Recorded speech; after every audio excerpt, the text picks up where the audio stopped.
Part 3. A Voyage to Laputa, Balnibarbi, Lugnag, Glubbdubdrib, and Japan. Chapter 1. The author sets out on his third voyage, is taken by pirates, the malice of a Dutchman, his arrival at an island, he is received into Laputa. I had not been at home above 10 days, when Captain William Robinson, a Cornish man, commander of the Hopewell, a stout ship of 300 tons, came to my house. I had formerly been surgeon of another ship where he was master, and a fourth part owner, in voyage to the Levant. He had always treated me like a brother, then an inferior officer, and, hearing of my arrival, made me a visit, as I apprehended only out of friendship, for nothing passed more than what is usual after long absences. But, repeating his visits often, expressing his joy to find me in good health, asking, whether I were now settled for life, adding, that he intended a voyage to the East Indies in 2 months. At last he plainly invited me, though with some apologies, to be surgeon of the ship, that I should have another surgeon under me, besides our 2 mates, that my salary should be double to the usual pay, and that having experienced my knowledge in sea affairs to be at least equal to his, he would enter into any engagement to follow my advice, as much as if I had shared in the command. He said so many other obliging things, and I knew him to be so honest a man, that I could not reject this proposal. The thirst I had of seeing the world, notwithstanding my past misfortunes, continuing as violent as ever. The only difficulty that remained was to persuade my wife, whose consent, however, I at last obtained, by the prospect of advantage she proposed to her children. We set out the 5th day of August, 1706, and arrived at Fort St. George the 11th of April, 1707. We stayed there 3 weeks to refresh our crew, many of whom were sick. From thence we went to Tonquin, where the captain resolved to continue some time, because many of the goods he intended to buy were not ready, nor could he expect to be dispatched in several months. Therefore, in hopes to defray some of the charges he must be at, he brought a sloop, loaded it with several sorts of goods, wherewith the Tonquinese usually trade to the neighbouring islands, and putting 14 men on board, whereof 3 were of the country, he appointed me master of the sloop, and gave me power to traffic, while he transacted his affairs at Tonquin.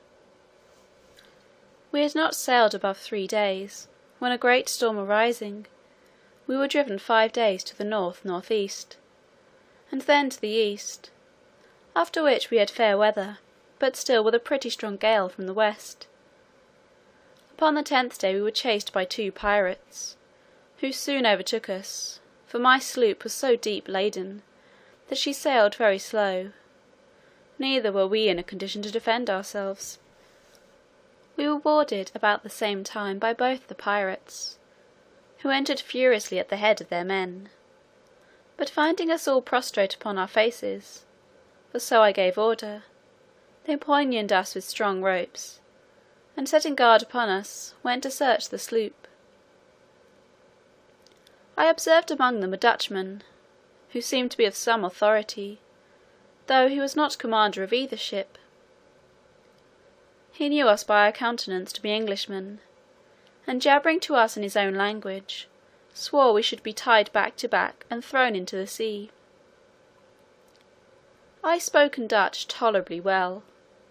I told him who we were, and begged him, in consideration of our being Christians and Protestants, of neighbouring countries in strict alliance, that he would move the captains to take some pity on us. This inflamed his rage. He repeated his threatenings, and turning to his companions, spoke with great vehemence in the Japanese language, as I suppose, often using the word Christianos. The largest of the 2 pirate ships was commanded by a Japanese captain, who spoke a little Dutch, but very imperfectly.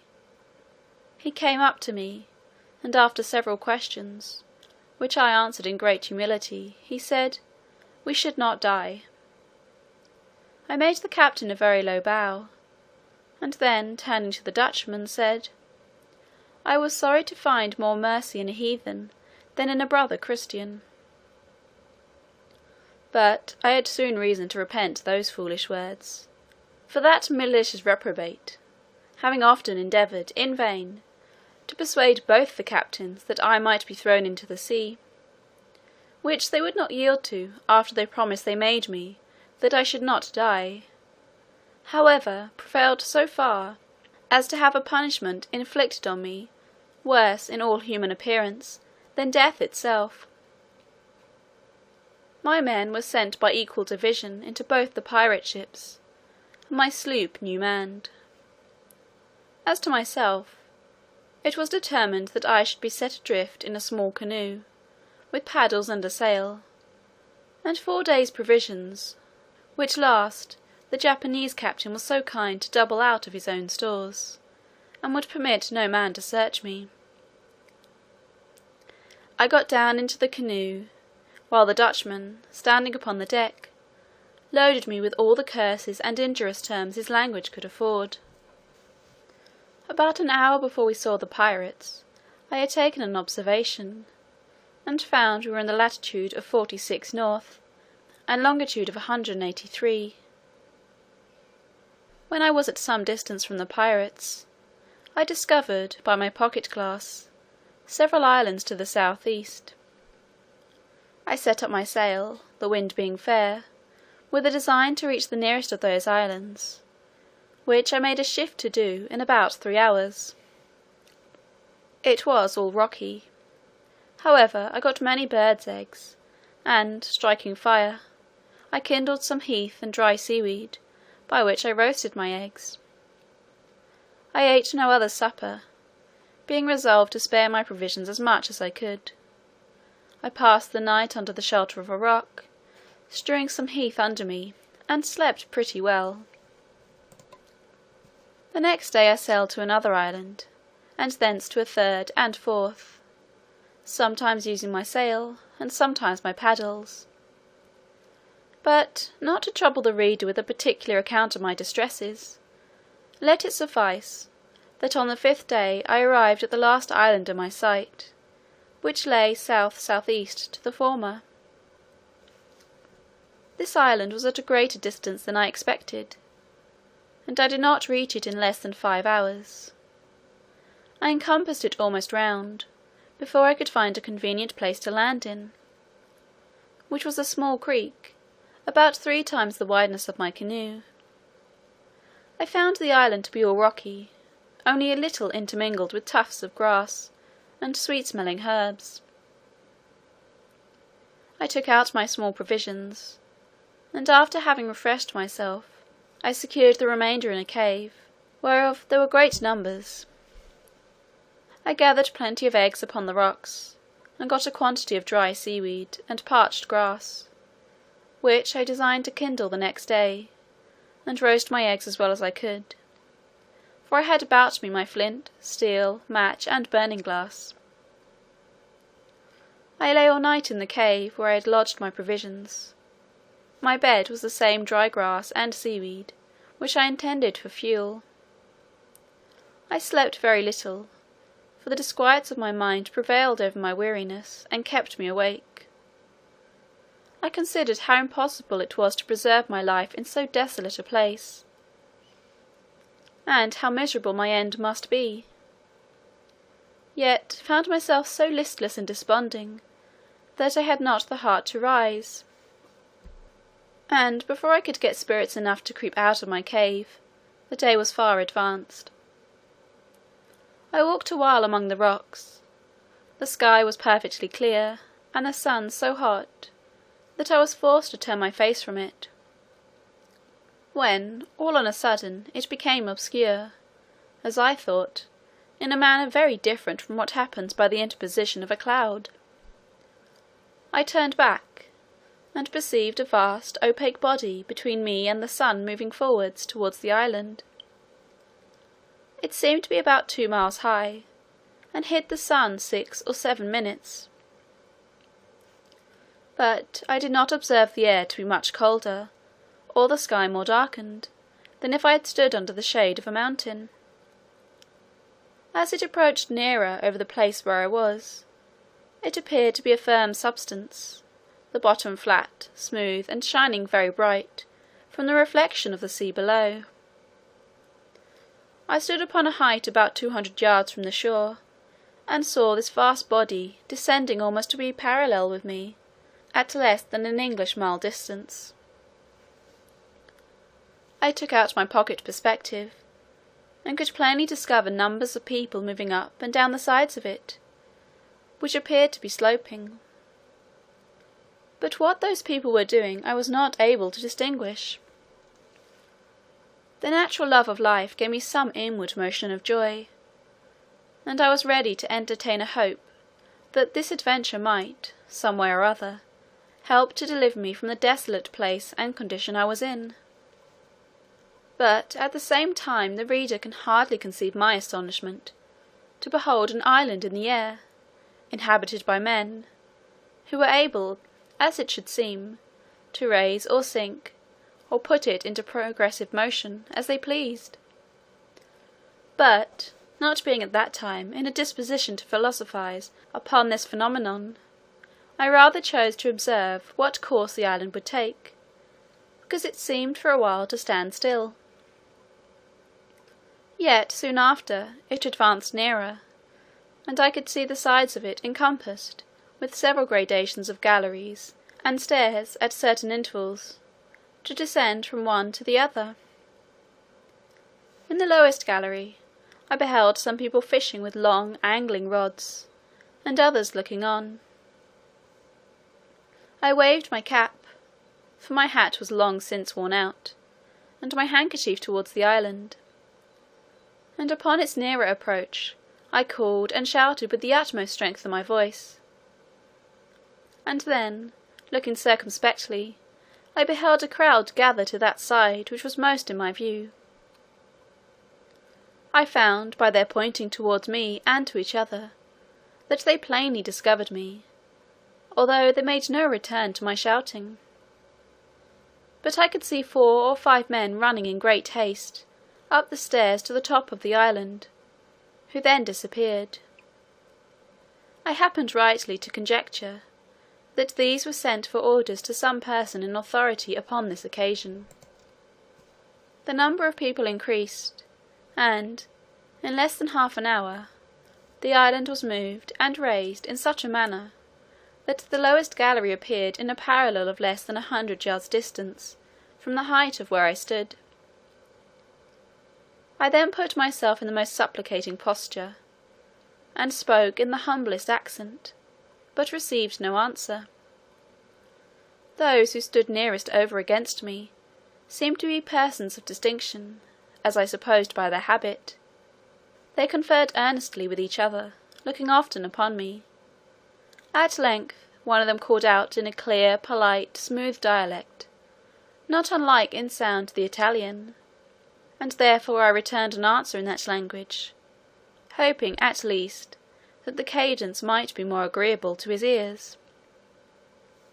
Although neither of us understood the other, yet my meaning was easily known, for the people saw the distress I was in. They made signs for me to come down from the rock, and go towards the shore, which I accordingly did, and the flying island being raised to a convenient height, the verge directly over me, a chain was let down from the lowest gallery, with a seat fastened to the bottom, to which I fixed myself, and was drawn up by pulleys. End of Part 3, Chapter 1. Part 3. A Voyage to Laputa, Balnibarbi, Luggnagg, Glubbdubdrib, and Japan. Chapter 2. The humours and dispositions of the Lilliputians described, an account of their learning, of the king and his court, the author's reception there, the inhabitants subject to fear and disquietudes, an account of the women. At my alighting I was surrounded with a crowd of people, but those who stood nearest seemed to be of better quality. They beheld me with all the marks and circumstances of wonder, neither indeed was I much in their debt, having never till then seen a race of mortals so singular in their shapes, habits, and countenances. Their heads were all reclined, either to the right or the left, one of their eyes turned inward, and the other directly up to the zenith. Their outward garments were adorned with the figures of suns, moons, and stars, interwoven with those of fiddles, flutes, harps, trumpets, guitars, harpsichords, and many other musical instruments unknown to us in Europe. I observed here and there many in the habit of servants, with a brown bladder fastened like a flail to the end of a stick, which they carried in their hands. In each bladder was a small quantity of dried peas, or little pebbles, as I was afterwards informed. With these bladders they now and then flapped the mouths and ears of those who stood near them, of which practice I could not then conceive the meaning. It seems the mind of these people are so taken up with the intense speculations, that they can neither speak, nor attend to the discourses of others, without being roused by some external taction upon the organs of speech and hearing; for which reason, those persons who are able to afford it always keep a flapper, the original is Clymnol, in their family, as one of their domestics, nor ever walk abroad, or make visits without him. And the business of this officer is, when 2, 3, or more persons are in company, gently to strike with his bladder the mouth of him who is to speak, and the right ear of him or them to whom the speaker addresses himself. This flapper is likewise employed diligently to attend his master in his walks, and upon occasion to give him a soft flap on his eyes, because he is always so wrapped up in cogitation, that he is in manifest danger of falling down every precipice, and bouncing his head against every post, and in the streets, of jostling others, or being jostled himself into the kennel. It was necessary to give the reader this information, without which he would be at the same loss with me to understand the proceedings of these people. As they conducted me up the stairs to the top of the island, and from thence to the royal palace. While we were ascending, they forgot several times what they were about, and left me to myself, till their memories were again roused by their flappers, for they appeared altogether unmoved by the sight of my foreign habit and countenance, and by the shouts of the vulgar, whose thoughts and minds were more disengaged. At last we entered the palace, and proceeded into the chamber of presence, where I saw the king seated on his throne, attended on each side by persons of prime quality. Before the throne was a large table filled with globes and spheres, and mathematical instruments of all kinds.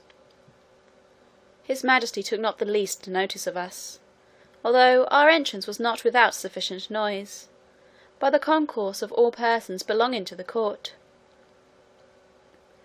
But he was then deep in a problem, and we attended at least an hour before he could solve it.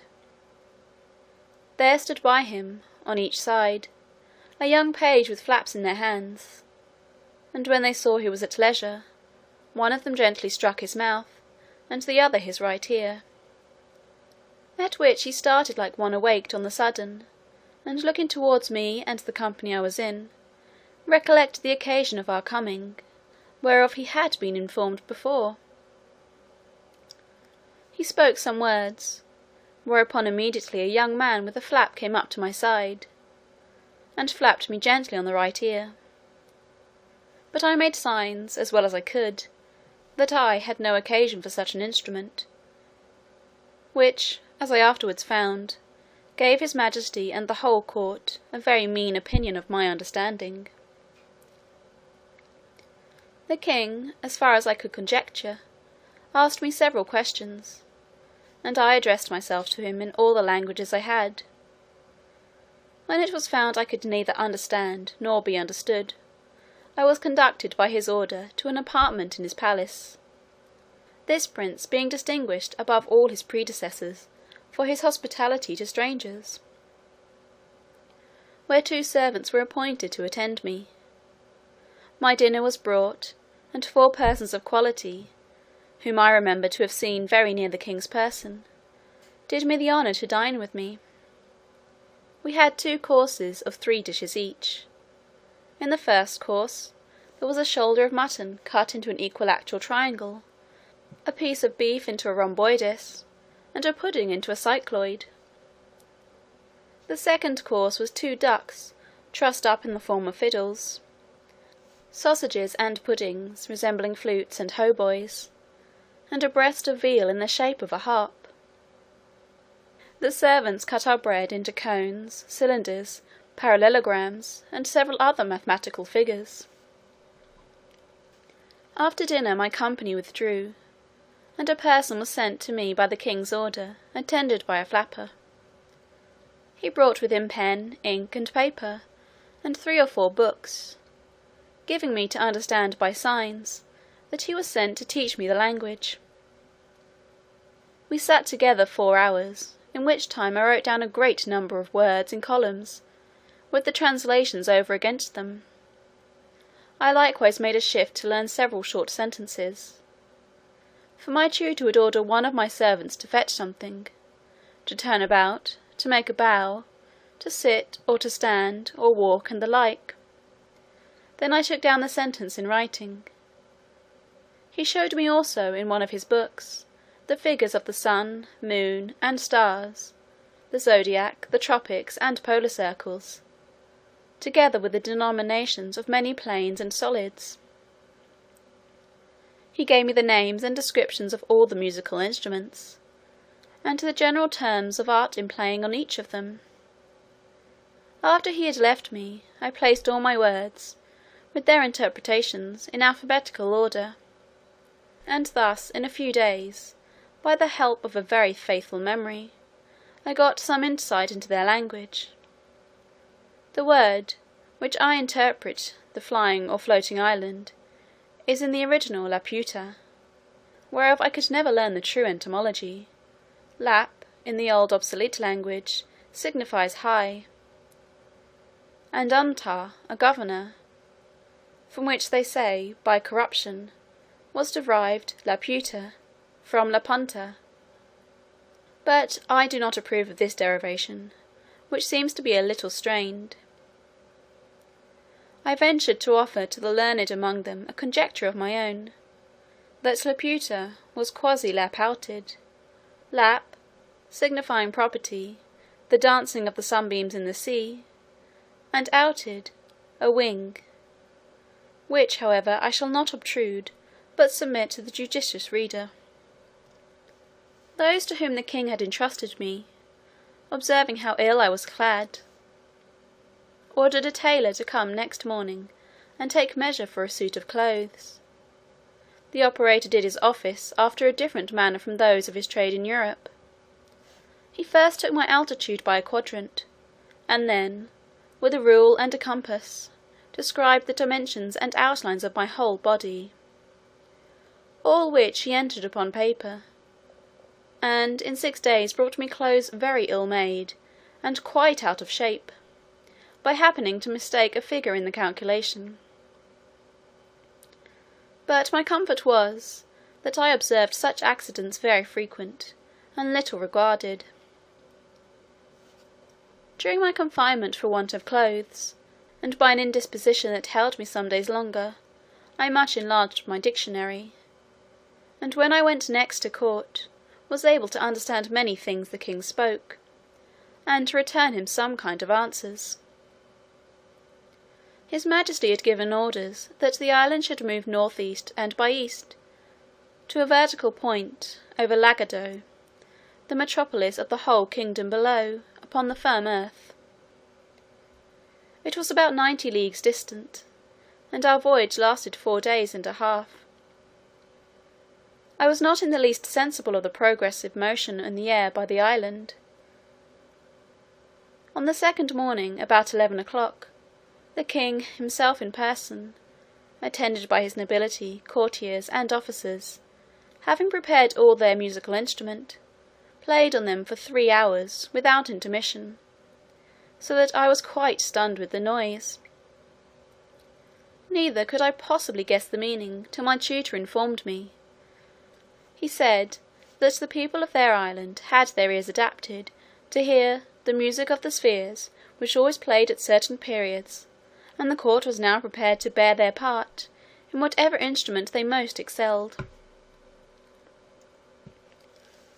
In our journey towards Lagado, the capital city, his majesty ordered that the island should stop over certain towns and villages, from whence he might receive the petitions of his subjects.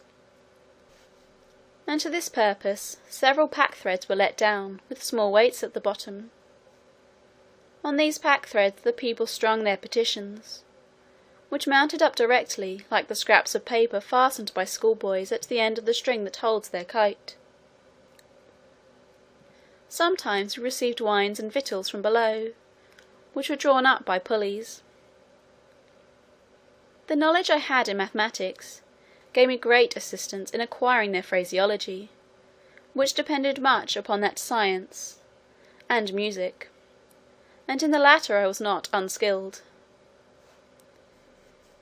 Their ideas are perpetually conservant in lines and figures. If they would, for example, praise the beauty of a woman, or any other animal, they described it by rhombus, circles, parallelograms, ellipses, and other geometric terms, or by words of art drawn from music, needless here to repeat. I observed in the king's kitchen all sorts of mathematical and musical instruments, after the figures of which they cut up the joints that were served to his majesty's table. Their houses are very ill built, the walls bevel, without one right angle in any apartment, and this defect arises from the contempt they bear to practical geometry, which they despise as vulgar and mechanic, those instructions they give being too refined for the intellects of their workmen, which occasions perpetual mistakes. And although they are dexterous enough upon a piece of paper, in the management of the rule, the pencil, and the divider, yet in the common actions and behaviour of life I have not seen a more clumsy, awkward, and unhandy people, nor so slow and perplexed in their conceptions upon all other subjects, except those of mathematics and music. They are very bad reasoners, and vehemently given to opposition, unless when they happen to be of the right opinion, which is seldom their case. Imagination, fancy, and invention they are wholly strangers to, nor have any words in their language, by which these ideas can be expressed, the whole compass of their thoughts and minds being shut up within the 2 forementioned sciences. Most of them, and especially those who deal in the astronomical part, have great faith in judicial astrology, although they are ashamed to own it publicly.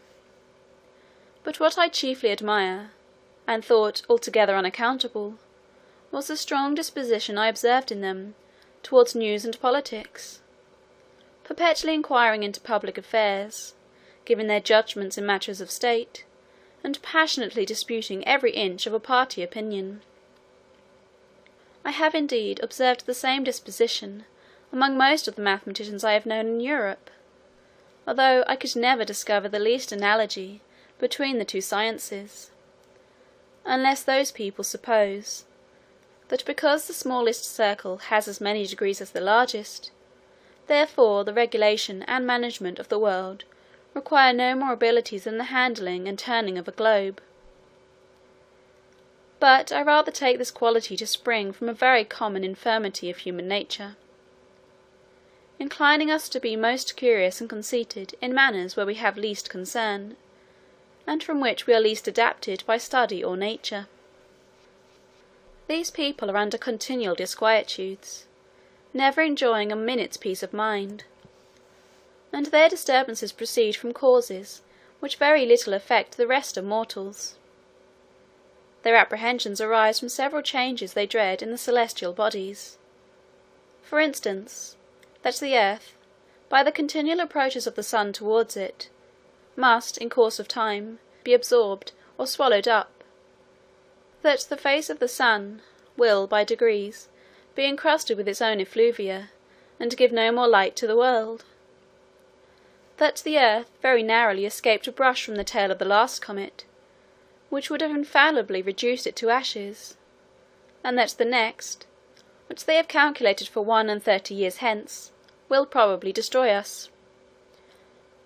For if, in its perihelion, it should approach within a certain degree of the sun, as by their calculations they have reason to dread, it will receive a degree of heat 10,000 times more intense than that of a red, hot, glowing iron, and, in its absence from the sun, carry a blazing tail 100,014 miles long, through which, if the earth should pass at a distance of 100 miles from the nucleus, or the main body of the comet, it must in its passage be set on fire, and reduced to ashes.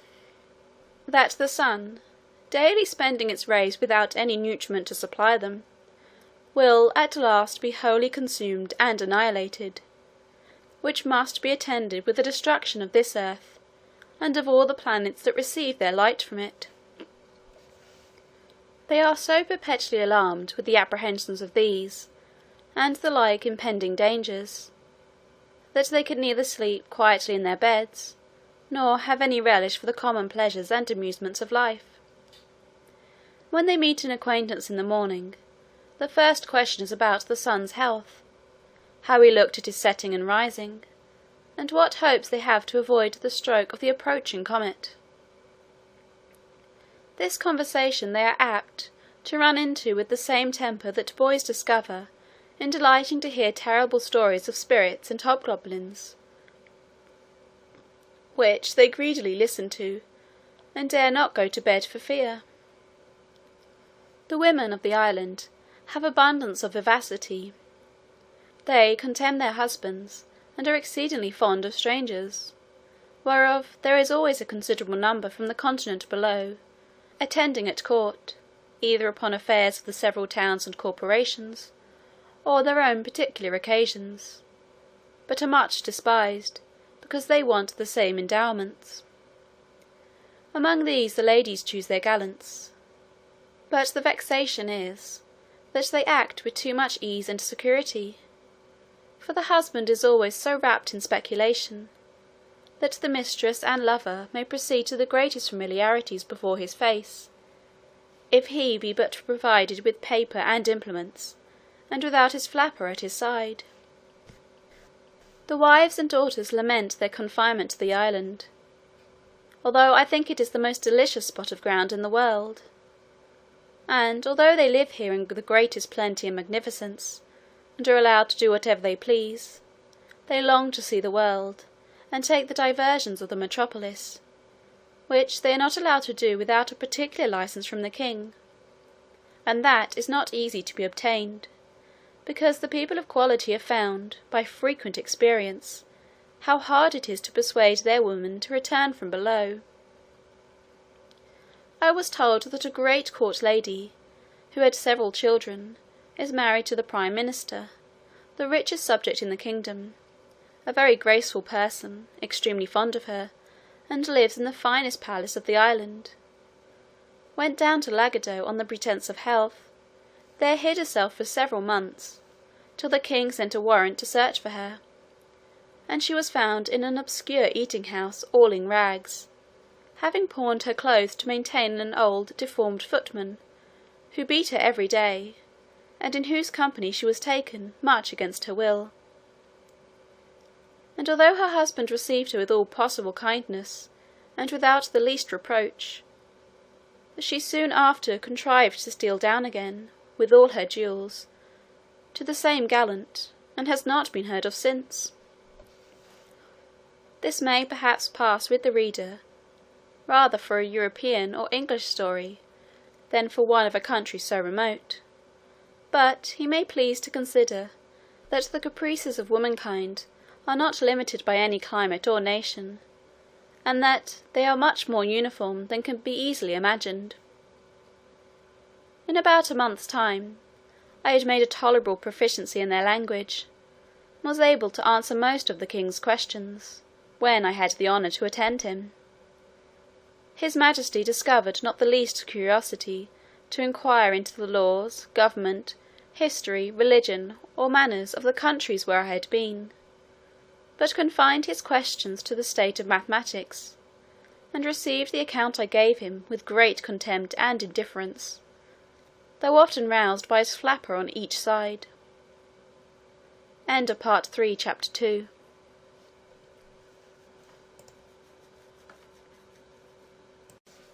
Part 3. A Voyage to Laputa, Balnibarbi, Lugnag, Glubbdubdrib, and Japan. Chapter 3. A phenomenon solved by modern philosophy and astronomy. The Lilliputians' great improvements in the latter. The king's method of suppressing insurrections. I desired leave of this prince to see the curiosities of the island, which he was graciously pleased to grant, and ordered my tutor to attend me. I chiefly wanted to know, to what cause, in art or in nature, it owed its several motions, whereof I will now give a philosophical account to the reader. The flying or floating island is exactly circular, its diameter 7,837 yards, or about 4 miles and a half, and consequently contains 10,000 acres. It is 300 yards thick. The bottom, or under surface, which appears to those who view it below, is one even regular plate of adamant, shooting up to the height of about 200 yards. Above it lie the several minerals in their usual order, and over all is a coat of rich mould, 10 or 12 feet deep. The declivity of the upper surface, from the circumference to the centre, is the natural cause why all the dews and rains, which fall upon the island, are conveyed in small rivulets towards the middle, where they are emptied into 4 large basins, each of about half a mile in circuit, and 200 yards distant from the centre.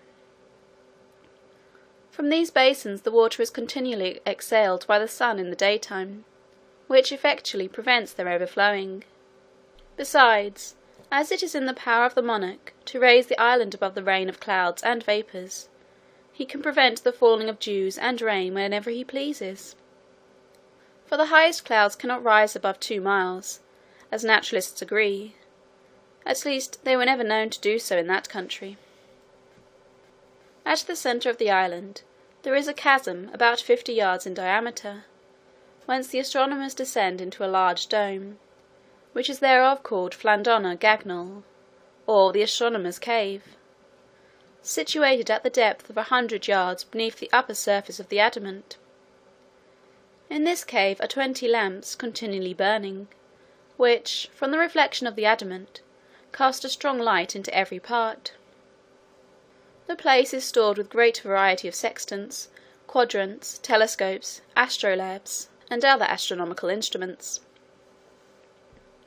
But the greatest curiosity, upon which the fate of the island depends, is a lodestone of a prodigious size, in shape resembling a weaver's shuttle.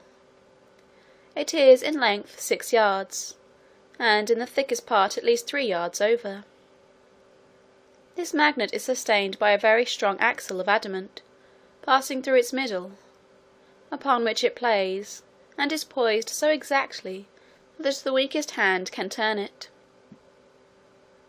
It is hooped round with a hollow cylinder of adamant, 4 feet yards in diameter, placed horizontally, and supported by 8 adamantine feet, each 6 yards high. In the middle of the concave side there is a groove 12 inches deep, in which the extremities of the axle are lodged, and turned round as there is occasion. The stone cannot be removed from its place by any force, because the hoop and its feet are one continued piece with that body of adamant, which constitutes the bottom of the island. By means of this lodestone, the island is made to rise and fall, and move from one place to another. For with respect to that part of the earth over which the monarch presides, the stone is endued at one side of its side with an attractive power, and at the other with a repulsive. Upon placing the magnet erect, with its attracting end towards the earth, the island descends, but when the repelling extremity points downwards, the island mounts directly upwards. When the position of the stone is oblique, the motion of the island is too, for in this magnet the forces always act in lines parallel to its direction. By this oblique motion the island is conveyed to different parts of the monarch's dominions. To explain the manner of its progress, let AB represent a line drawn across the dominions of Balnibarbi. Let the line CD represent the lodestone, of which D be the repelling end, and C the attracting end. The island being over capital C, let the stone be placed in position CD, with its repelling end downwards. Then the island will be driven upwards obliquely towards capital D.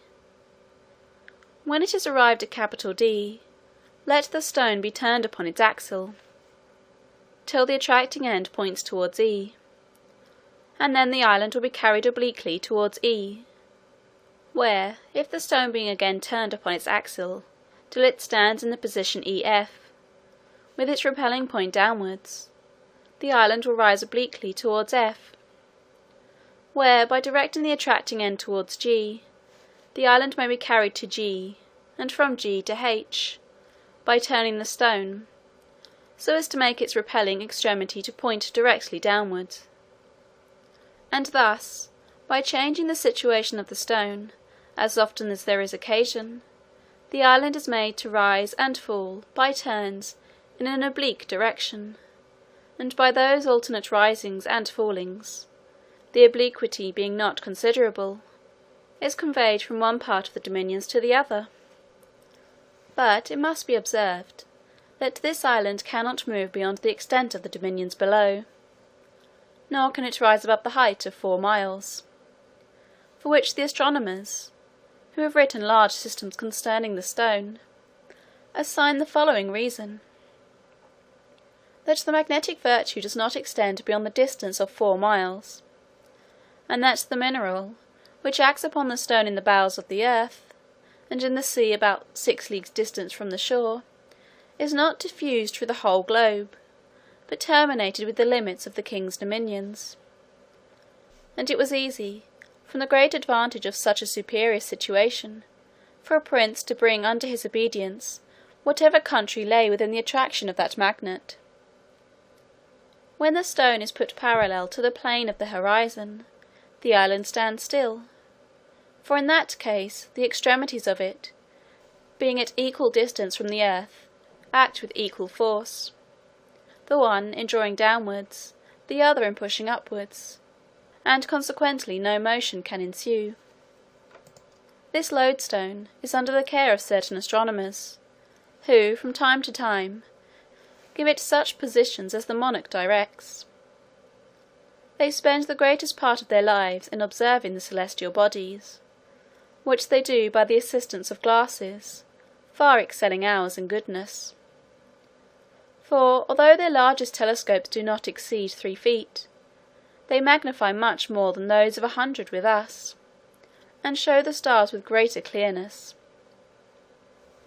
This advantage has enabled them to extend their discoveries much further than our astronomers in Europe, for they have made a catalogue of 10,000 fixed stars, whereas the largest of ours do not contain above 1/3 part of that number.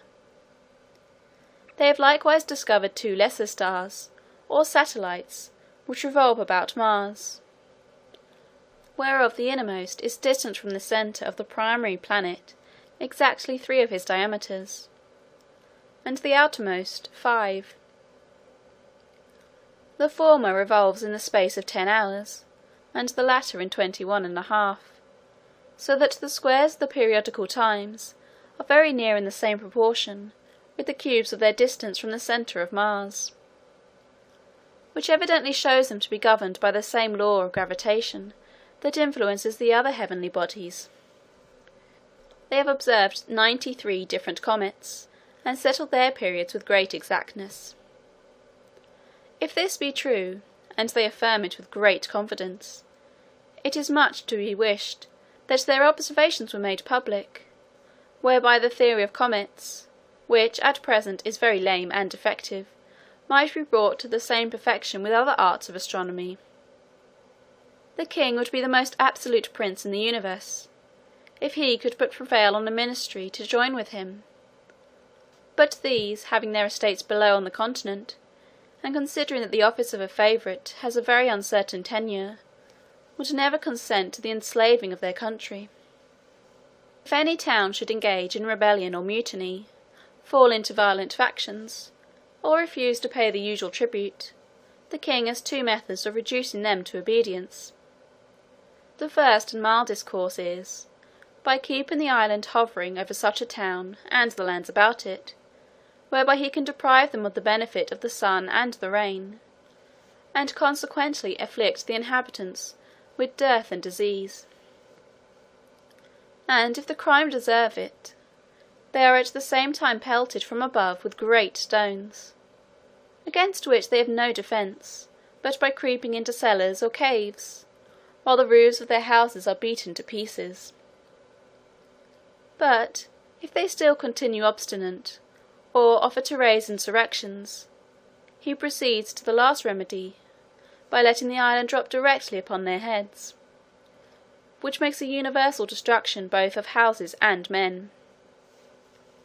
However, this is an extremity to which the prince is seldom driven, neither, indeed, is he willing to put it in execution, nor dare his ministers advise him to an action, which, as it would render them odious to the people, so it would be a great damage to their own estates, which all lie below, for the island is the king's domain. But there is still indeed a more weighty reason why kings of this country have always been averse from executing so terrible an action, unless upon the utmost necessity. For if the town intended to be destroyed should have in it any tall rocks, as it generally falls out in the larger cities, a situation probably chosen at first with a view to prevent such a catastrophe, or if it abound in high spires, or pillars of stone, a sudden fall might endanger the bottom or under surface of the island, which, although it consist, as I have said, of one entire adamant, 200 yards thick, might happen to crack by too great a shock, or burst by approaching too near the fires from the houses below, as the backs, both of iron and stone, will often do in our chimneys. Of all this the people are well apprised, and understand how far to carry their obstinacy, where their liberty or property is concerned. And the king, when he is highest provoked, and most determined to press a city to rubbish, orders the island to descend with great gentleness, out of a pretence of tenderness to his people, but, indeed, for fear of breaking the adamantine bottom. In which case, it is the opinion of all the philosophers, that the lodestone could no longer hold it up, and the whole mass would fall to the ground. By a fundamental law of this realm, neither the king, nor either of his two eldest sons, are permitted to leave the island, nor the queen, till she is past childbearing. End of Part 3, Chapter 3. Part 3. A Voyage to Laputa, Balnibarbi, Lugnag, Glubdubdrib, and Japan. Chapter 4. The author leaves Laputa, is conveyed to Balnibarbi, arrives at the metropolis. A description of the metropolis and the country adjoining. The author hospitably received by a great lord. His conversation with that lord. Although I cannot say that I was ill-treated in this island, yet I must confess I thought myself too much neglected, not without some degree of contempt, for neither prince nor people appeared to be curious in any part of knowledge, except mathematics and music, wherein I was far their inferior, and upon that account very little regarded.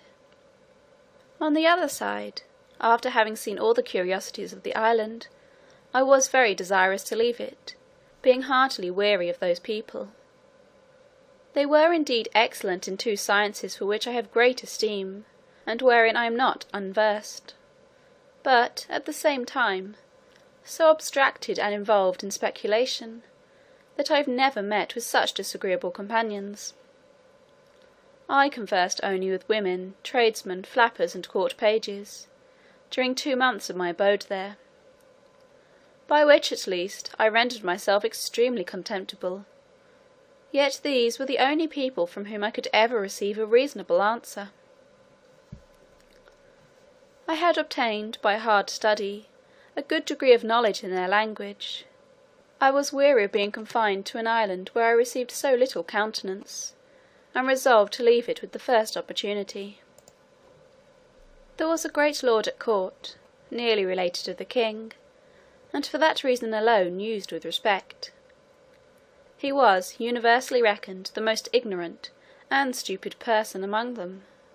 He had performed many eminent services for the crown, had great natural and acquired parts, adorned with integrity and honour, but so ill an ear for music, that his detractors reported he had been often known to beat time in the wrong place.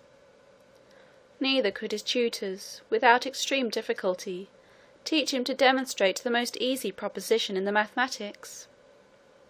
He was pleased to show me many marks of favour, often did me the honour of a visit, desired to be informed in the affairs of Europe, the laws and customs, the manners and learning of the several countries where I had travelled. He listened to me with great attention, and made very wise observations on all I spoke.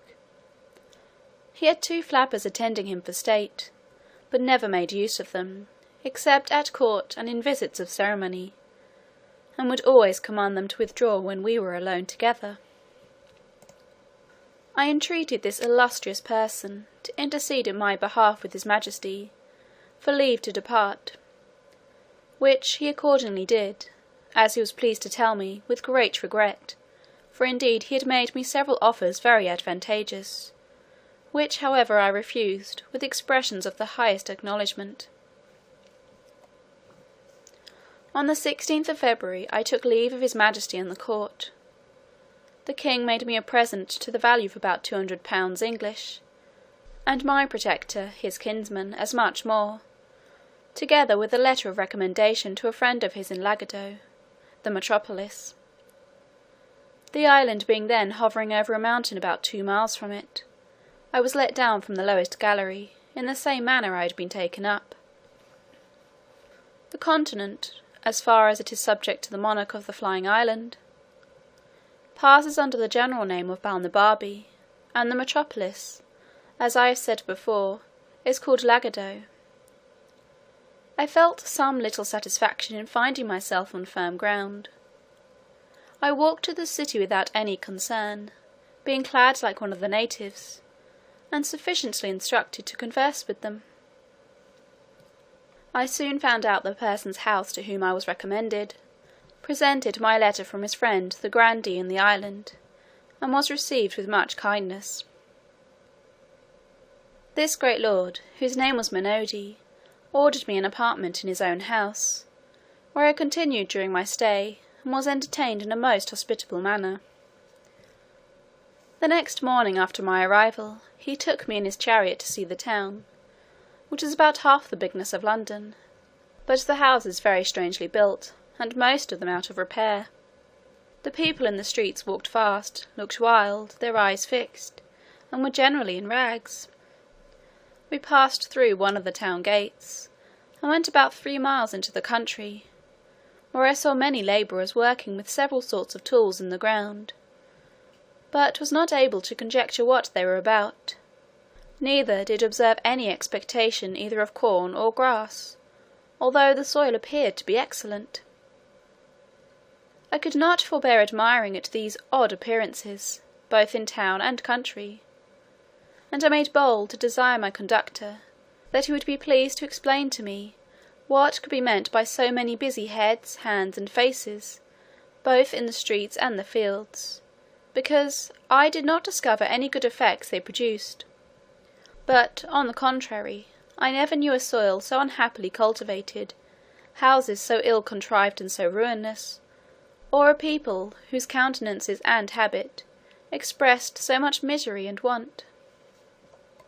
This Lord Monody was a person of the first rank, and had been some years governor of Lagado, but by a cabal of ministers was discharged for insufficiency. However, the king treated him with tenderness as a well-meaning man, but of a low, contemptible understanding. When I gave that free censure of the country and its inhabitants, he made no further answer than by telling me, that I had not been long enough among them to form a judgment, and that the different nations of the world had different customs, with other common topics to the same purpose. But when we returned to his palace, he asked me, how I liked the building, what absurdities I observed, and what quarrel I had with the dress or look of his domestics. This he might safely do, because everything about him was magnificent, regular, and polite. I answered, that his excellency's prudence, quality, and fortune had exempted him from those defects which folly and beggary had produced in others. He said, if I would go with him to his country house, about 20 miles distant, where his estate lay, there would be more leisure for this kind of conversation. I told his excellency that I was entirely at his disposal, and accordingly we set out next morning. During our journey he made me observe the several methods used by farmers in managing their lands, which to me were wholly unaccountable, for except in some very few places, I could not discover one ear of corn or blade of grass. But in 3 hours' travelling the scene was wholly altered. We came into a most beautiful country, farmers' houses at small distances neatly built, the fields enclosed, containing vineyards, corn grounds, and meadows. Neither do I remember to have seen a more delightful prospect. His excellency observed my countenance to cheer up. He told me, with a sigh, that there his estate began, and would continue the same, till we should come to his house; that his countrymen ridiculed and despised him for managing his affairs no better, and for setting so ill an example to the kingdom, which however was followed by very few, such as were old and wilful and weak like himself.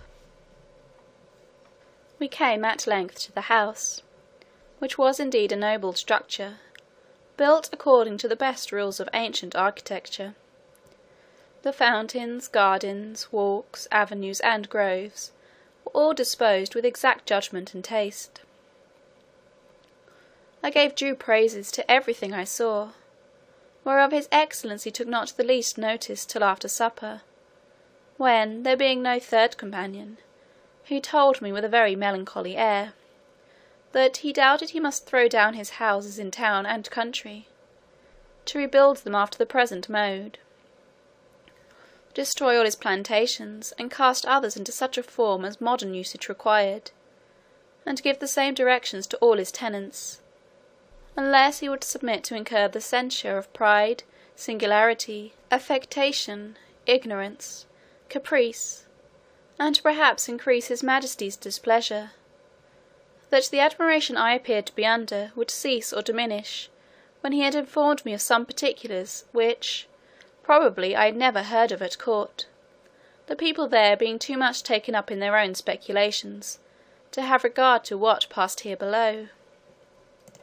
The sum of his discourse was to this effect, that about 40 years ago certain persons went up to Laputa, either upon business or diversion, and, after 5 months' continuance, came back with a very little smattering in mathematics, but full of volatile spirits acquired in that airy region.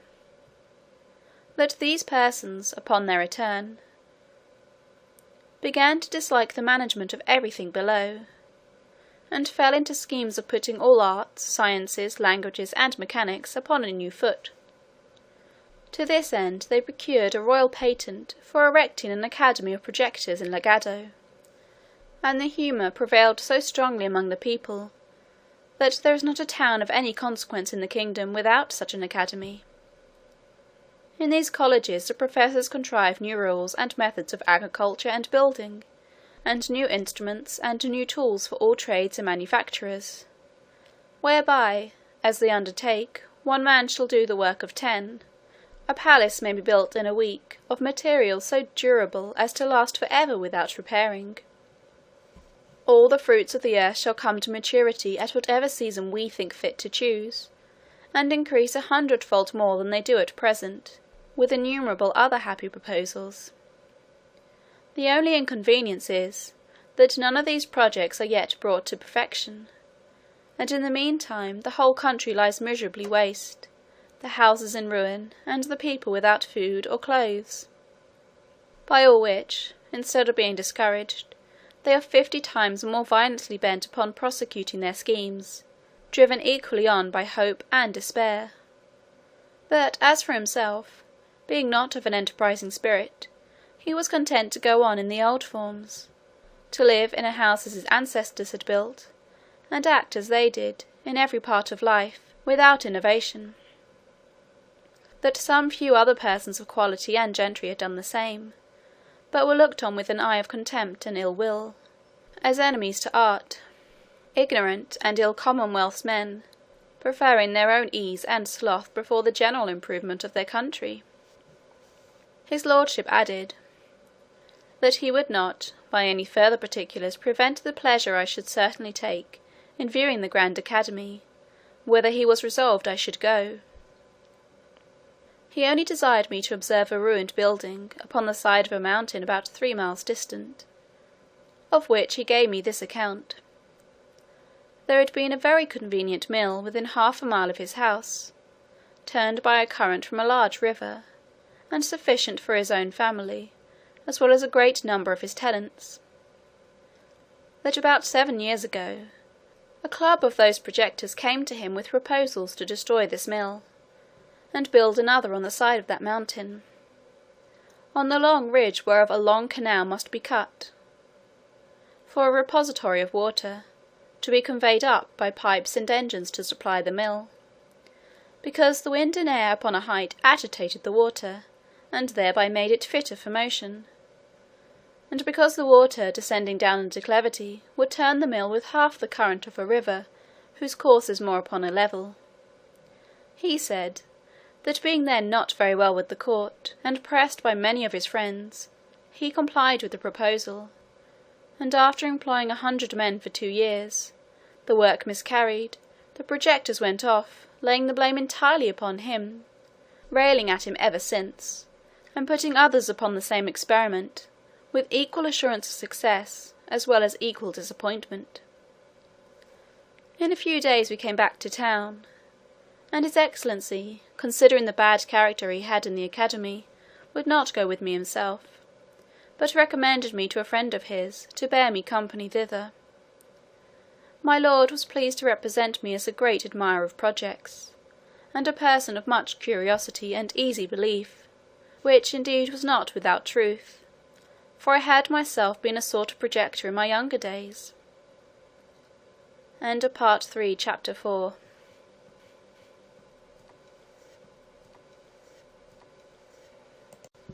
Part 3.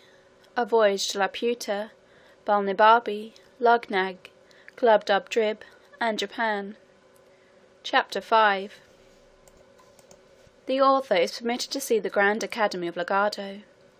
The Academy largely described. The arts wherein the professors employ themselves. This Academy is not an entire single building, but a continuation of several houses on both sides of a street, which, growing waste, was purchased and applied to that use. I was received very kindly by the warden, and went for many days to the academy. Every room has in it 1 or more projectors, and I believe I could not be in fewer than 500 rooms. The first man I saw was of a meagre aspect, with sooty hands and face, his hair and beard long, ragged, and singed in several places. His clothes, shirt, and skin were all of the same colour. He had been 8 years upon a project for extracting sunbeams out of cucumbers, which were to be put in vials, hermetically sealed, and let out to warm the air in raw, inclement summers. He told me, he did not doubt that in 8 years more he should be able to supply the governor's gardens with sunshine at a reasonable rate. But he complained that his stock was low, and entreated me to give him something as an encouragement to ingenuity, especially since this had been a very dear season for cucumbers. I made him a small present, for my lord had furnished me with money on purpose, because he knew their practice of begging from all who go to see them.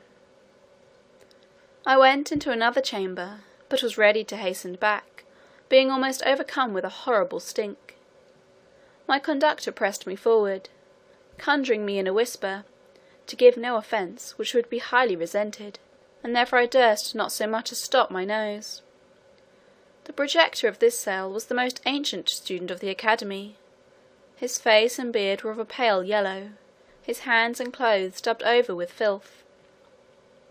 When I was presented to him, he gave me a close embrace, a compliment I could well have excused. His employment, from his first coming into the academy, was an operation to reduce human excrement to its original food, by separating the several parts, removing the tincture which it receives from the gall, making the odour exhale, and scumming off the saliva. He had a weekly allowance from the society of a vessel filled with human ordure, about the bigness of a Bristol barrel. I saw another at work to calcine ice into gunpowder, who likewise showed me a treatise he had written concerning the malleability of fire, which he intended to publish. There was a most ingenious architect, who had contrived a new method for building houses, by beginning at the roof, and working downwards to the foundation, which he justified to me by like the practice of those two prudent insects, the bee and the spider. There was a man born blind, who had several apprentices in his own condition. Their employment was to mix colours for painters, which their master taught them to distinguish by feeling and smelling. It was indeed my misfortune to find them at that time not very perfect in their lessons, and the professor himself happened to be generally mistaken. This artist is much encouraged and esteemed by the whole fraternity. In another apartment I was highly pleased with a projector who had found a device of ploughing the ground with hogs, to save the charges of ploughs, cattle, and labour. The method is this: in an acre of ground you bury at least 6 inches distant and 8 deep, a quantity of acorns, dates, chestnuts, and other mast or vegetables, whereof these animals are fondest. Then you drive 600 or more of them into the field, where in a few days they will root up the whole ground in search of their food, and make it fit for sowing, at the same time manuring it with their dung. It is true, upon experiment, they found the charge and trouble very great, and they had little or no crop. However, it is not doubted that this invention may be capable of great improvement. I went into another room, where the walls and ceiling were all hung round with cobwebs, except a narrow passage for the artist to go in and out. At my entrance he called to me not to disturb his webs. He lamented the fatal mistake the world had been so long in, of using silkworms, while we had such plenty of domestic insects who infinitely excelled the former, because they understood how to weave as well as spin. And he proposed further, that by employing spiders the charge of dyeing silk should be wholly saved, whereof I was fully convinced, when he showed me a vast number of flies most beautifully covered, wherewith he fed his spiders, assuring us that the webs would take a tincture from them, and as he had them of all hues, he hoped to fit everybody's fancy, as soon as he could find proper food for the flies, of certain gums, oils, and other glutinous matter, to give a strength and consistence to the threads. There was an astronomer who had undertaken to place a sundial upon the great weathercock on the town-house, by adjusting the annual and diurnal motions of the earth and sun, so as to answer and coincide with all accidental turnings of the wind. I was complaining of a small fit of the colic, upon which my conductor led me into a room where a great physician resided, who was famous for curing that disease, by contrary operations from the same instrument. He had a large pair of bellows, with a long slender muzzle of ivory. This he conveyed 8 inches up the anus, and drawing in the wind, he affirmed he could make the guts as lank as a dried bladder. But when the disease was more stubborn and violent, he let in the muzzle while the bellows were full of wind, which he discharged into the body of the patient, then withdrew the instrument to replenish it, clapping his thumb strongly against the orifice of then fundament, and this being repeated 3 or 4 times, the adventitious wind would rush out, bringing the noxious along with it, like water put into a pump, and the patient recovered. I saw him try both experiments upon a dog, but could not discern any effect from the former. After the latter, the animal was ready to burst, and made so violent a discharge as was very offensive to me and my companion. The dog died on the spot, and we left the doctor endeavouring to recover him by the same operation. I visited many other apartments, but shall not trouble my reader with all the curiosities I observed, being studious of brevity. I had hitherto seen only one side of the academy, the other being appropriated to the advances of speculative learning, of whom I shall say something, when I have mentioned one illustrious person more, who is called among them the universal artist. He told us, he had been 30 years employing his thoughts for the improvement of human life. He had 2 large rooms full of wonderful curiosities, and 50 men at work. Some were condensing air into a dry, tangible substance, by extracting the nater, and letting the aqueous or fluid particles percolate; others softening marble for pillows and pincushions; others petrifying the hoofs of a living horse, to preserve them from foundering. The artist himself was at that time busy upon 2 great designs. The first, to sow land with chaff, wherein he affirmed the true seminal virtue to be contained, as he demonstrated by several experiments, which I was not skilful enough to comprehend. The other was, by a certain composition of gums, minerals, and vegetables, outwardly applied to prevent the growth of wool upon 2 young lambs; and he hoped in a reasonable time to propagate the breed of naked sheep all over the kingdom. We crossed a walk to the other part of the academy, where, as I have already said, the projectors in speculative learning resided. The first professor I saw was in a very large room, with 40 pupils about him.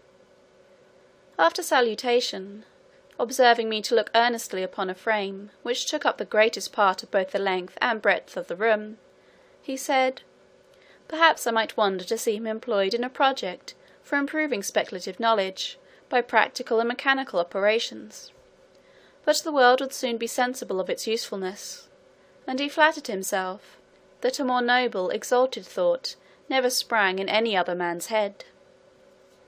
Every one knew how laborious the usual method is of attaining to arts and sciences, whereas, by his contrivance, the most ignorant person, at a reasonable charge, and with a little bodily labour, might write books in philosophy, poetry, politics, laws, mathematics, and theology, without the least assistance from genius or study.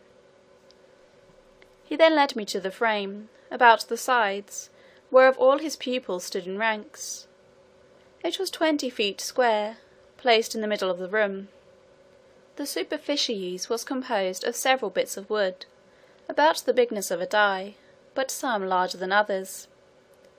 They were all linked together by slender wires. These bits of wood were covered, on every square, with paper pasted on them, and on these papers were written all the words of their language, in their several moods, tenses, and declensions, but without any order. The professor then desired me to observe, for he was going to set his engine at work. The pupils, at his command, took each of them hold of an iron handle, whereof there were 40 fixed round the edges of the frame, and giving them a sudden turn, the holder's position of the words was entirely changed. He then commanded 36 of the lads to read the several lines softly as they appeared on the frame, and where they found 3 or 4 words together that might make part of a sentence, they dictated to the 4 remaining boys, who were scribes. This work was repeated 3 or 4 times, and at every turn the engine was so contrived that the words shifted into new places, as the square bits of wood moved upside down. 6 hours a day the young students were employed in this labour, and the professor showed me several volumes in large folio, already collected, of broken sentences, which he intended to piece together, and out of those rich materials, to give the world a complete body of all arts and sciences, which however might be still improved and much expedited, if the public would raise a fund for making and employing 500 such frames in Lagado, and oblige the managers to contribute in common their several collections. He assured me that this invention had employed all his thoughts from his youth, and that he emptied the whole vocabulary into his frame, and made the strictest computation of the general proportion there is in books between the numbers of particles, nouns, and verbs, and other parts of speech. I made my humblest acknowledgment to this illustrious person for his great communicativeness, and promised, if ever I had the good fortune to return to my native country, that I would do him justice, as the sole inventor of this wonderful machine, the form and contrivance of which I desired to delineate on paper, as in the figure here annexed. I told him, although it were the custom of our learned in Europe to steal inventions from each other, who had thereby at least this advantage, that it became a controversy which was the right owner, yet I would take such caution that he should have the honour entire without a rival. We next went to the School of Languages, where 3 professors sat in consultation upon improving that of their own country. The first project was to shorten discourse, by cutting polysyllables into one, and leaving out verbs and participles, because, in reality, all things imaginable are but norms. The other project was a scheme for entirely abolishing all words whatsoever, and was urged as a great advantage in point of health as well as brevity. For it is plain that every word we speak is, in some degree, a diminution of our lunge by corrosion, and consequently contributes to the shortening of our lives. An expedient was therefore offered, that since words are only names for things, it would be more convenient for all men to carry about them such things as were necessary to express a particular business they are to discourse on. And this invention would certainly have taken place, to the great ease as well as health of the subject, if the women, in conjunction with the vulgar and illiterate, had not threatened to raise a rebellion, unless they might be allowed the liberty to speak with their tongues, after the manner of their forefathers. Such constant irreconcilable enemies to science are the common people. However, many of the most learned and wise adhere to the new scheme of expressing themselves by things, which has only this inconvenience attending it, that if a man's business be very great, and of various kinds, he must be obliged, in proportion, to carry a greater bundle of things upon his back, unless he can afford 1 or 2 strong servants to attend him. I have often beheld 2 of those sages almost sinking under the weight of their packs, like pedlars among us, who, when they meet in the street, would lay down their loads, open their sacks, and hold conversation for an hour together, then put up their implements, help each other to resume their burdens, and take their leave. But for short conversations a man may carry implements in his pockets and under his arms, enough to supply him, and in his house he cannot be at a loss. Therefore the room where company meet who practise this art is full of all things, ready at hand, requisite to furnish matter for this kind of artificial converse. Another great advantage proposed by this invention was, that it would serve as a universal language, to be understood in all civilized nations, whose goods and utensils are generally of the same kind, or nearly resembling, so that their uses might easily be comprehended. and thus ambassadors would be qualified to treat with foreign princes, or ministers of state to whose tongues they were utter strangers. I was at the mathematical school, where the master taught his pupils after the method scarce imaginable to us in Europe. The proposition and demonstration were fairly written on a thin wafer, with ink composed of a cephalic tincture. This the student was to swallow upon a fasting stomach, and for 3 days following eat nothing but bread and water. As the wafer digested, the tincture mounted to his brain, bearing the proposition along with it.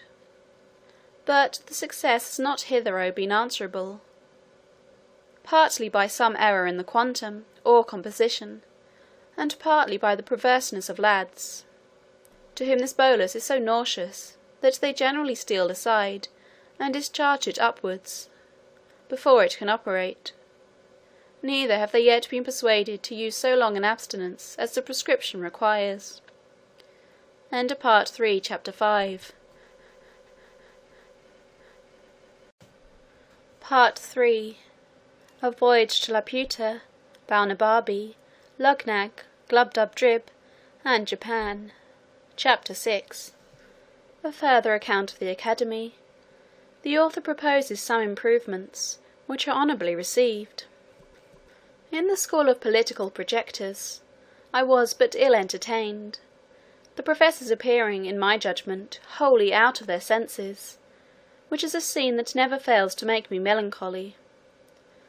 These unhappy people were proposing schemes for persuading monarchs to choose favourites upon the score of their wisdom, capacity, and virtue, of teaching ministers to consult the public good, of rewarding merit, great abilities, eminent services, of instructing princes to know their true interest by placing it on the same foundation with that of their people, of choosing for employments persons qualified to exercise them, with many other wild, impossible chimeras, that never entered before into the heart of men to conceive, and confirmed in me the old observation, that there is nothing so extravagant and irrational which some philosophers have not maintained for truth.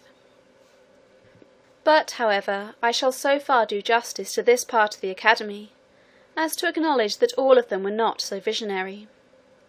There was a most ingenious doctor, who seemed to be perfectly versed in the whole nature and system of government.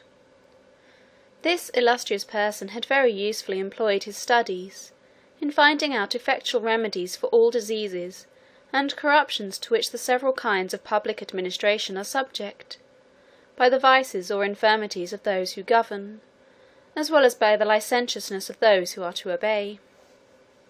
For instance, whereas all writers and reasoners have agreed that there is a strict universal resemblance between the natural and the political body, can there be anything more evident than that the health of both must be preserved, and the diseases cured by the same prescriptions?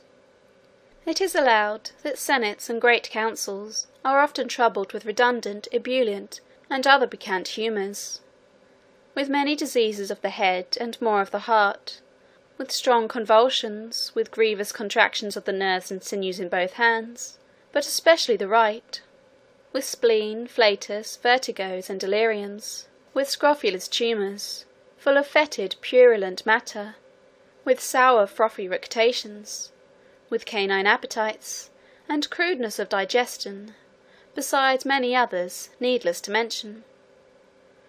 This doctor therefore proposed, that upon the meeting of the Senate certain physicians should attend it the 3 first days of their sitting, and at the close of each day's debate, feel the pulses of every senator, after which, having maturely considered and consulted upon the nature of the several maladies, and the methods of cure, they should on the 4th day return to the Senate House, attended by their apothecaries stored with proper medicines, and before the members sat, administer to each of them lenitives, operatives, abstersives, corrosives, restringents, palliatives, laxatives, cephalagics, icterics, apophlegmatics, acoustics, as their several cases required, and, according as these medicines should operate, repeat, alter, or omit them at the next meeting. This project could not be of any great expense to the public, and might, in my poor opinion, be of much use for the dispatch of business in those countries where senates have any share in the legislative power, beget unanimity, shorten debates, open a few mouths which are now closed, and close many more which are now open, curb the petulance of the young, and correct the positiveness of the old, rouse the stupid, and damp the pert. Again, because it is a general complaint that the favourites of princes are troubled with short and weak memories, the same doctor proposed that whoever attended a first minister, after having told his business, with the utmost brevity and in the plainest words, should, at his departure, give the said minister a tweak by the nose, or a kick in the belly, or tread on his corns, or lug him thrice by both ears, or run a pin into his breech, or pinch his arms black and blue, to prevent forgetfulness, and at every levee day repeat the same operation, till the business were done or absolutely refused. He likewise directed that every senator in the great council of a nation, after he had delivered his opinion and argued in the defence of it, should be obliged to give his vote direct contrary, because if that were done, the result would infallibly terminate in the good of the public.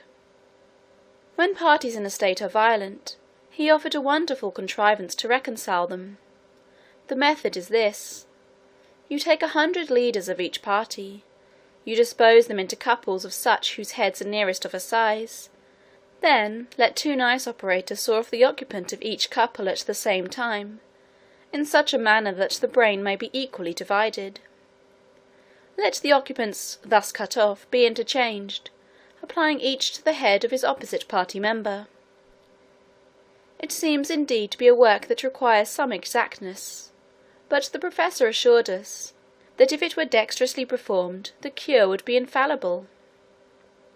For he argued thus, that the 2 brains being left to debate the matter between themselves within the space of one skull, would soon come to a good understanding, and produce that moderation, as well as regularity of thinking, so much to be wished for in the heads of those who imagine they come into the world only to watch and govern its motion. And as to the difference of brains, in quantity or quality, among those who are directors in faction, the doctor assured us, from his own knowledge, that it was a perfect trifle. I heard a very warm debate between 2 professors, about the most commodious and effectual ways and means of raising money without grieving the subject. The first affirmed, the justest method would be to lay a certain tax upon vices and follies, and the sum fixed upon every man to be rated, after the fairest manner, by a jury of his neighbours. The second was of an opinion directly contrary, to tax those qualities of body and mind, for which men chiefly value themselves, the rate to be more or less according to the degrees of excelling, the decision whereof should be left entirely to their own breast. The highest tax was upon men who are the great favourites of the other sex, and the assessments, according to the number and nature of the favours they have received, for which they are allowed to be their own vouchers. Wit, valour, and politeness were likewise proposed to be largely taxed, and collected in the same manner, by every person's giving his own word for the quantum of what he possessed. But as to honour, justice, wisdom, and learning, they should not be taxed at all, because they are qualifications of so singular a kind, that no man will either allow them in his neighbour, or value them in himself. The women were proposed to be taxed according to their beauty and skill in dressing, wherein they had the same privilege with the men, to be determined by their own judgment. But constancy, chastity, good sense, and good nature were not rated, because they would not bear the charge of collecting. To keep senators in the interest of the crown, it was proposed that the members should raffle for employment, every man first taking an oath, and giving security, that he would vote for the court, whether he won or not, after which the losers had, in their turn, the liberty of raffling upon the next vacancy. Thus hope and expectation would be kept alive, None would complain of broken promises, but impute their disappointments wholly to fortune, whose shoulders are broader and stronger than those of a ministry. Another professor showed me a large paper of instructions for discovering plots and conspiracies against the government. He advised great statesmen to examine into the diet of all suspected persons, their times of eating, upon which side they lay in bed, with which hand they wipe their posteriors, take a strict view of their excrements, and from the colour, the odour, the taste, the consistence, the crudeness or maturity of digestion, form a judgment of their thoughts and designs, because men are never so serious, thoughtful, and intent, as when they are at stool, which he found by frequent experiment. For in such conjectures, which he used, merely as a trial, to consider which was the best way of murdering the king, his ordure would have a tincture of green, but quite different when he thought only of raising an insurrection, or burning the metropolis. The whole discourse was written with great acuteness, containing many observations, both curious and useful for politicians, but, as I conceived, not altogether complete. This I ventured to tell the author, and offered, if he pleased, to supply him with some additions. He received my proposition with more compliance than is usual among writers, especially those of the projecting species, professing he would be glad to receive further information. I told him that in the kingdom of Tribnia, by the natives called Langdon, where I had sojourned some time in my travels, the bulk of the people consist in a manner wholly of discoverers, witnesses, informers, accusers, prosecutors, evidences, swearers, together with the several subservient and subaltern instruments, all under the colours, the conduct, and the pay of ministers of state and their deputies.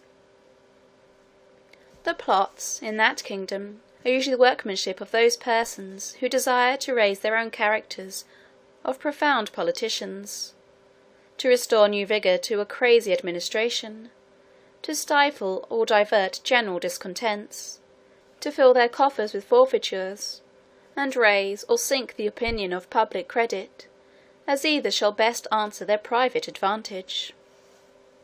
It is first agreed and settled among them what suspected person shall be accused of a plot.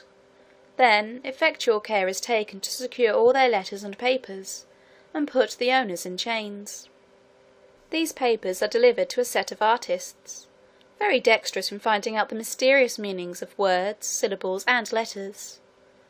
For instance, they can discover a close stool, to signify a privy council, a flock of geese a senate, a lame dog an invader, the plague a standing army, a buzzard a prime minister, the gout a high priest, a gibbet a secretary of state, a chamber pot a committee of grandees, a sieve a court lady, a broom a revolution, a mousetrap an employment, a bottomless pit a treasury, a sink a court, a cap and bells a favourite, a broken reed a court of justice, an empty tun a general, a running saw the administration. When this method fails, they have two others more effectual, which the learned among them call them acrostics and anagrams. First, they can decipher all initial letters into political meanings. Thus N shall signify a plot, B a regiment of horse, L a fleet at sea. Or secondly, by transposing the letters of the alphabet in any suspected paper, they can lay open the deepest designs of a discontented party. So, for example, if I should say in a letter to a friend, "Our brother Tom has just got the piles," a skilful decipherer would discover that the same letters which composed that sentence may be analysed into the following words: resist, a plot is brought home, the tour, and this is the anagrammatic method. The professor made me great acknowledgments for communicating these observations, and promised to make honourable mention of me in his treatise. I saw nothing in this country that could invite me to a longer continuance, and began to think of returning home to England. End of Part 3, Chapter 6.